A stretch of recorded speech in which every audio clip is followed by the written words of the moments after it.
Well, it was 30 years ago today, militant Iranian students stormed the United States Embassy compound in Tehran, taking control of the compound and taking more than 60 Americans hostage. 52 of those Americans would be held hostage for 444 days. One of them, of course, Jessup native Kathryn Koob of Iowa, now teaching at Wartburg College.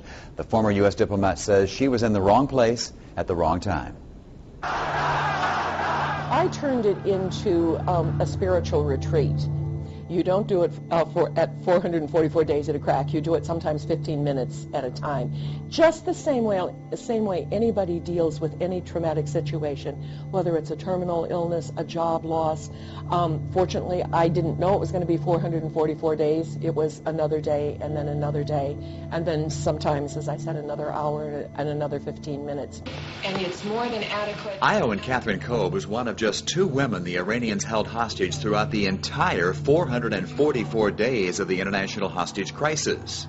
Given my very pragmatic Iowa background and growing up in the Lutheran tradition as I did, I had to take very seriously the command of Jesus in Luke 6 to love your enemies.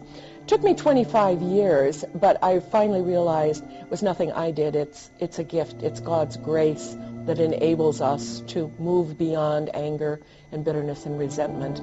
Our nation's concern has been focused on our fellow Americans being held hostage in Iran. Occasionally, the Iranians would let the world see some of the hostages on TV, and Katie provided hope and inspiration to everyone back home. One time, she sang the 3rd verse of Away in a Manger on her 2nd Christmas as a hostage. And take us to heaven to live with thee there. The hardest time was January 1st, the 2nd January 1st, when I realized 1980 didn't exist. I had never had a 1980 except in captivity. And that was the most difficult day. And I'm not sure exactly why, unless it was that I realized I had lost a whole calendar year.